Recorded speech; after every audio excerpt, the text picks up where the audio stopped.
अलंकापुरी पुण्यभूमी पवित्र, तिथे नांदतो ज्ञानराजा सुपात्र. तया ठविता महापुण्य राशी, नमस्कार मारा मौली ज्ञानेश्वरासी. मंगल नाम तुम्हारा प्रभु, जो गावे मंगल होत सदा. अमंगलहारी कृपा तुम्हारी, जो चाहत दिल को सदा. तुम्हारा नाद सुमंगल हो, रूप तुम्हारा निरामय है.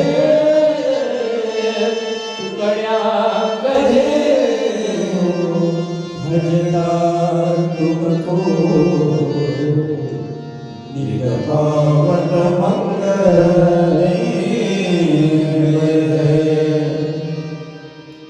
जय जय राम कृष्ण हरे, जय जय राम कृष्ण हरे, हरे जय राम कृष्ण, जय जय राम कृष्ण, जय जय राम कृष्ण हरे, जय जय राम कृष्ण हरे, जय जय राम, जय जय राम कृष्ण हरे, जय राम कृष्ण, जय राम कृष्ण, जय राम कृष्ण,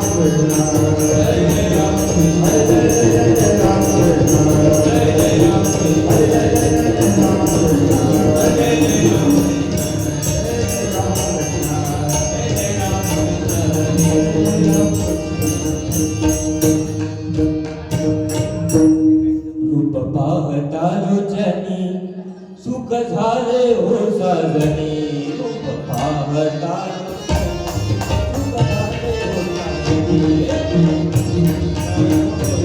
सुख झाले हो साजनी, सुख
झाले हो साजनी.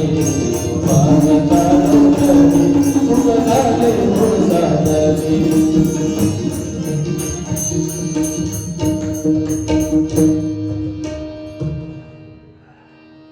जय जय राम कृष्ण हरे, जय जय राम कृष्ण, जय राम कृष्ण हरे, जय जय राम कृष्ण हरे,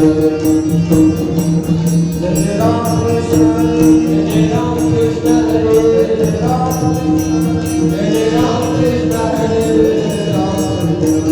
जय राम कृष्ण हरे, जय राम, जय जय राम कृष्ण हरे.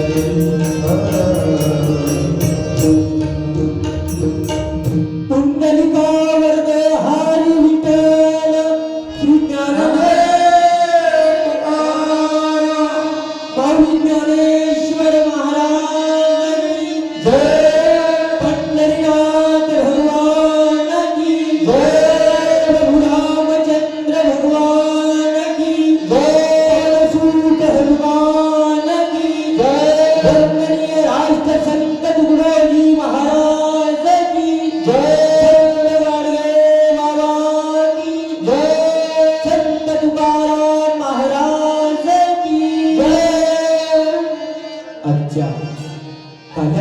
कीर्तनाकरिता जगद्गुरु तुकाराम महाराजांचा अभंग घेऊया.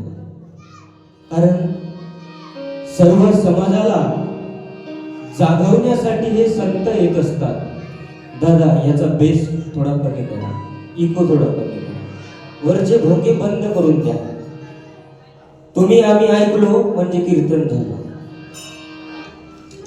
जगद्गुरु तुकोबा राया म्हणतात की याल तरी यावे लागे, अवघे माझ्या मागे मागे, आज देतो पोट भरी, पुरे म्हणाल तोवरी. तुकाराम महाराज म्हणतात या बाबा या, कुठेतरी हरिनामाचा विसर पडलेला आहे, म्हणून या ठिकाणी तुम्हाला धोका होणार नाही, या ठिकाणी कोणता विरोध होणार नाही.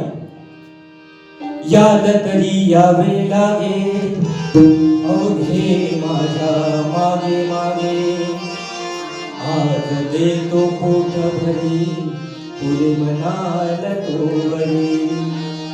हळू हळू चला, कुणी कोणाशी न बोला, तुका मने सांडा घाटे, तेने नका भरू पोटे. तुकाराम महाराज म्हणतात की या बाबा या,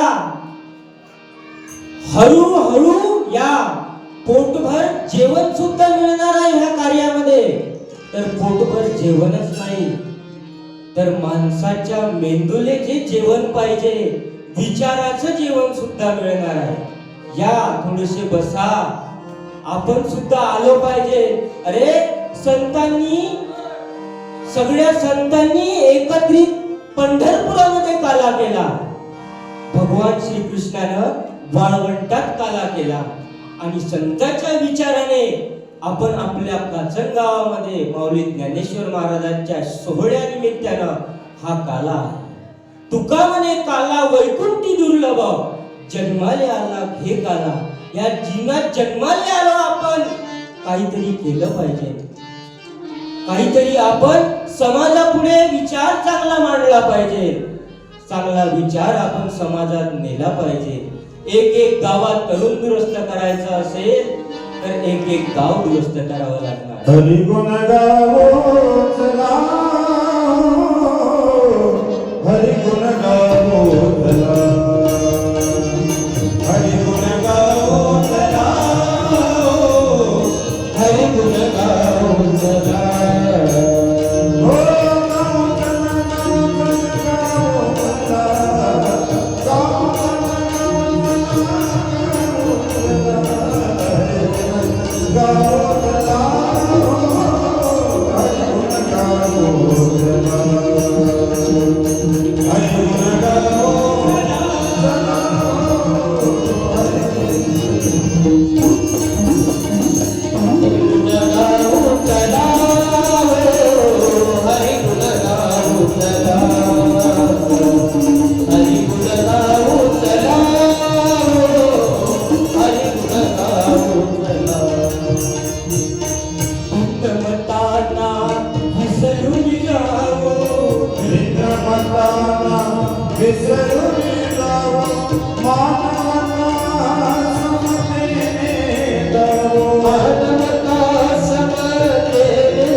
संत तुकडोजी महाराज म्हणतात की हरी गुण गाऊ चला, गाऊ चला, हरी गुण गाऊ चला, भिन्न मतांना विसरून जाऊ, मानवता समतेने जाऊ.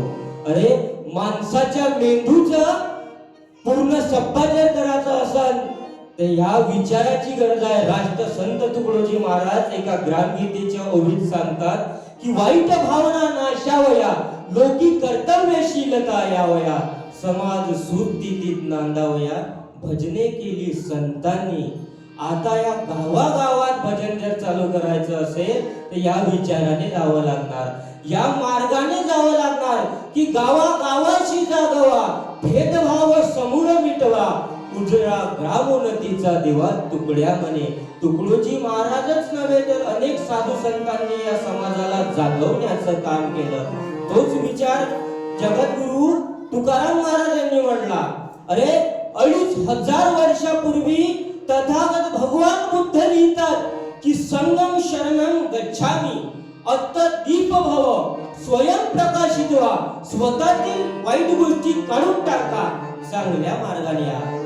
हाच विचार जगद्गुरु तुकोबा महाराजांनी 400 वर्षा अगोदर मांडला की आपली आपण करा सोडवणं, आपणाची आपण उद्धार करावा, संत देहाचा सहारा घ्यावा, याला म्हणतात संत. आणि हाच विचार समोर नेण्याचं काम केलं राष्ट्रसंत तुकडोजी महाराजांनी ग्रामगीतेच्या माध्यमातून की गुरु शिष्य एकाच थळीचे, भिन्न नाही पाहता मुळीचे, सुख संवाद चालती भिन्नत्वाचे, रंग रंगनी आणावया. असा गुरु शिष्याचा हा मार्ग आहे, रंग गुरु शिष्याला आणायचा आहे, ते संतांनी सांगितलं. अरे संत तुकाराम महाराजांच्या कीर्तनात छत्रपती शिवाजी महाराज जाऊन बसायचे. छत्रपती शिवाजी महाराज तेव्हा जाऊन बसायचे आणि त्यांचा कायदा होता, शिवाजी महाराजांचा कायदा होता, त्यांच्या गुरुचा ऐकत होते. ते गुरु द्यायचे होते तुकाराम महाराज. म्हणून आपल्याला शूरवीर या जगाला जन्मात दिला म्हणजे जिजामातेनं. ते जिजामाता आहे रे. अरे 12 जानेवारीला सिंदखेड राजाला जिजाऊ जयंती होते. अरे तुकाराम महाराजांच्या कीर्तनात जेव्हा छत्रपती शिवाजी महाराज जाऊन बसायचे आणि तुकाराम महाराजांचा एक नियम होता की एक झाड जरी कोण कापलं तर 100 झाड त्याला आयुष्यभर लावायचा कायदा होता. हा होता कायदा जगद्गुरु तुकाराम महाराजांचा. अरे छत्रपती शिवाजी महाराज म्हणजे हे साधारण नव्हते. अरे जेव्हा जिजामातेंनी शिवबाला प्रश्न केला की शिवबा समोर किल्ला आहे, तो समोर किल्ला दिसत आहे, तो किल्ला कोणता आहे? शिवाजी महाराजांनी सांगितलं की मा साहेब तो किल्ला आहे, तो तोरणा किल्ला आहे. जिजामाता म्हणतात शिवबा इतके वर्ष झाले अजून तो स्वराज्यात आला नाही? नाही माता, स्वराज्यात नाही आला. हे कसं होऊ शकते? तुम्ही आज जा आणि त्याला स्वराज्यात घ्या. हे जिजामाता माता म्हणत होते. छत्रपती शिवाजी महाराजांनी मावळे जमा केले आणि निघाले. जेव्हा निघाले अर्ध्या रस्त्यात एक मावळे भेटले. महाराजांना विचारतात राजे कुठे चालले? राजे तुम्ही कुठे चालले? तुम्ही आता एवढे मावळे घेऊन कुठे चालले? महाराज म्हणतात की समोर तोरणा किल्ला आहे, तो अजून स्वराज्यात आलेला नाही. मासाहेबांचा आदेश आहे, तो स्वराज्यात आलेला पाहिजे. मावळा म्हणतात राजा आम्ही एवढे मावळे असून तुमची गरज पडत आहे. जेव्हा आम्ही जाऊ तेव्हा तुम्ही जाल तो किल्ला स्वराज्यात आणण्यासाठी. अरे राजा आम्ही मावळ, जेव्हा आमचा मृत्यू होईल आम्ही त्यांच्या सैन्यामध्ये जाऊ तेव्हा तुम्ही जाल. आज आम्ही जातो. पण काय काम काढलं होतं रे मावळो? माझ्याकडे काय काम काढलं होतं?